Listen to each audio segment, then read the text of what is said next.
So, I met with my therapist today, and we were talking about my mental fitness as far as taking a solo trip to Europe. Um, Whether or not I would be okay going to Paris by myself.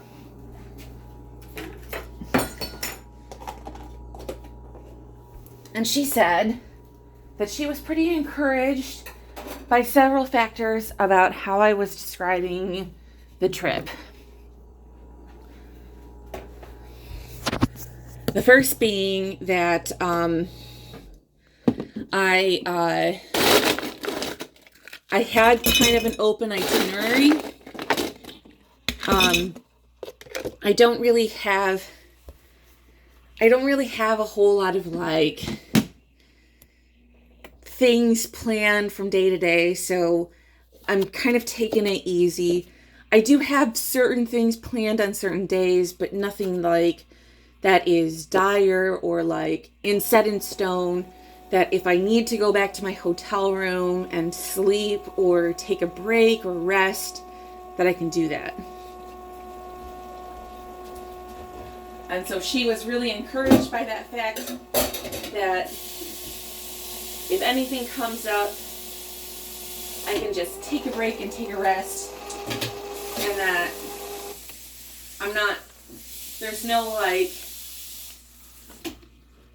no need for me to push myself too hard or stress out about an itinerary as I'm going through my time in Paris. Another thing that she really liked is that I talked about doing things that I really like to do as part of taking in the culture. So one of the things that I talked about that I really want to do, because a lot of my idols are writers, and so a lot of things that they do when they go to Paris is they would sit in cafes and they would write. And so that's kind of what I really, really, really, really want to do is there's just a lot about cafe culture in Paris. So I really just kind of, because I one of my favorite idols, and in my now deleted YouTube channel, one of the earliest people who I studied in the undergraduate of my college degree, my undergrad degree and my bachelor degree, is I studied Jean-Paul Sartre. And I love Sartre in so many ways, in thinking that hell is other people. But he used to do a lot of cafe culture. He would write religiously at the cafe. Hang on. Kitten, are you hungry? I know you kind of going wild here.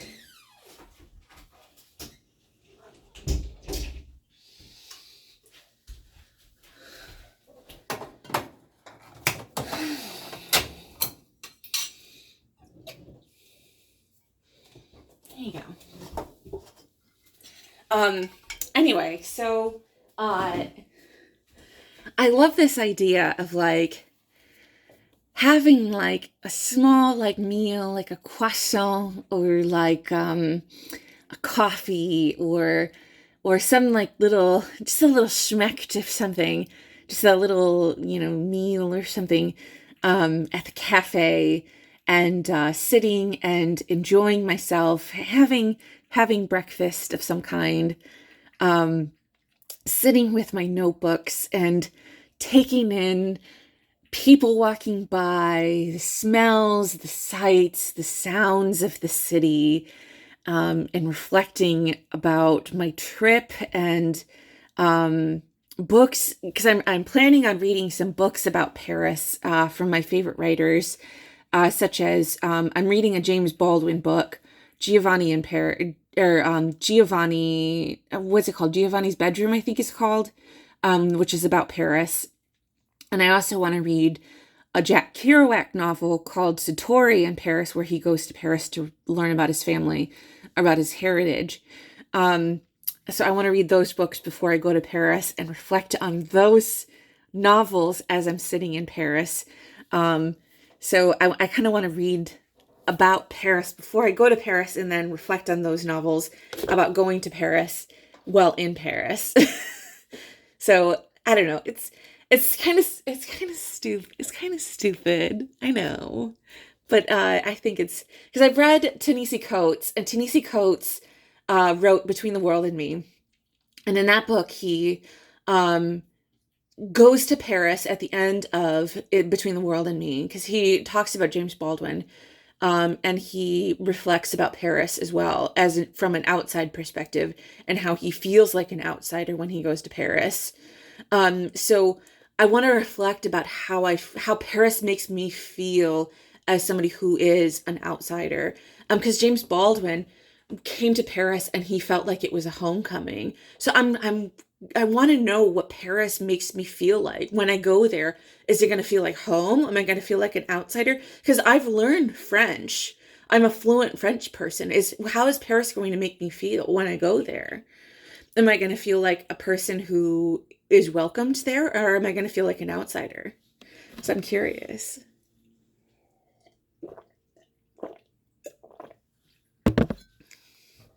So I want to reflect on it.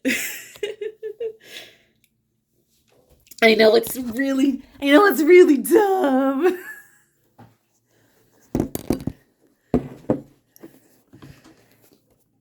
But people have a lot of that's one thing about Paris, is that people have a lot of opinions and attitudes about the city, that it inspires writing, and that it inspires a lot of artists to write about it and to dream about it and to think about it. And that even as time has gone on, um, all of the great writers of the world have often gone to Paris. So I feel like it's just one of those things that it's just on my bucket list of things that I have to do, is just go to Paris. Um, that it's just one of those things that it's part of my experience as a human that I have to go. Yeah. It's just one of those inevitabilities. One of the good things is that my medication seems to be working and I'm losing weight. Um, so that's good.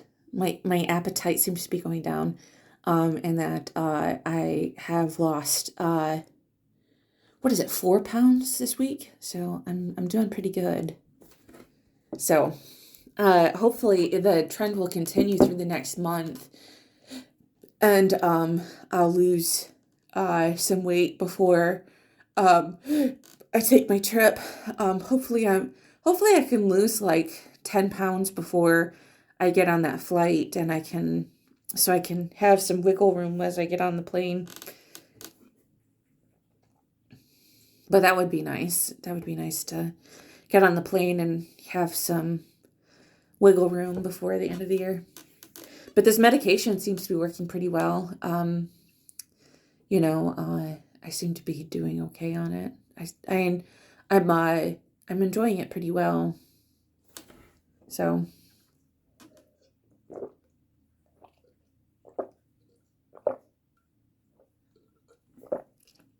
it seems to be good for my mental health as far as it goes.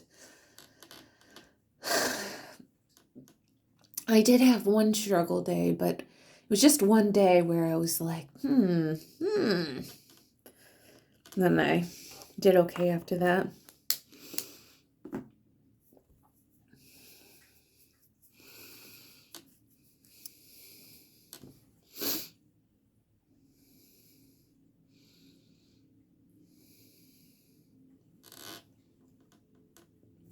I need to throw these away. They're still kind of okay.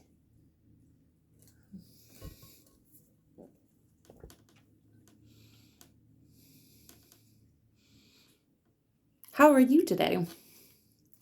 I don't know. What do you think? Have you ever been to Paris? What did you think of Paris? You've been to Europe. I've been to Europe before. I went to Frankfurt. Frankfurt was an interesting town. I've been to Worms as well, which is one of the oldest cities in Europe. Um, I saw this cathedral that had a replica. I saw where the cathedral where Martin Luther put the Edict of Worms, and that was very interesting. Cathedral, because they did like a little replica of the edict on the door. And I went to some old Jewish cemeteries, very old Jewish cemeteries, where the writing on, because that was where I learned. I was in my early 20s at that point. Like I was probably like 23 or so. And that's where I learned about the Jewish tradition of putting stones on on graves. I didn't know that that was a tradition until then. But the cemetery was probably a good like 800 years old or so. I've never seen like the cemeteries in Europe are just so old, and so the stones just get washed away, and it's just rocks at that point. Um, and they are tilted and they move certain ways. And people write letters on these graves because they're their ancestors and things like that. People are so connected to their history, so vehemently wrapped to their history that they still will visit these graves, and it's so interesting to me.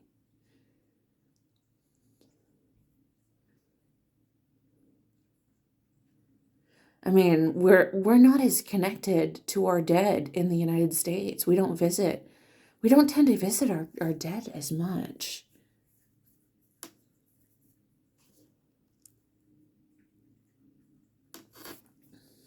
But yeah, it's very fascinating.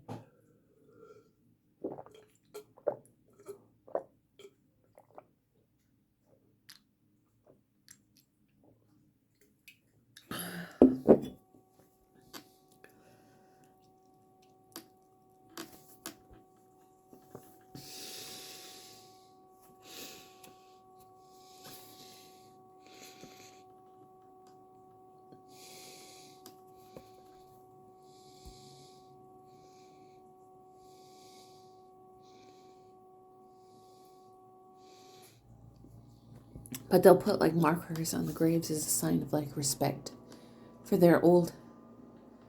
for their family members, for their community leaders. Yeah. I thought that was so interesting. I thought it was just the most beautiful thing.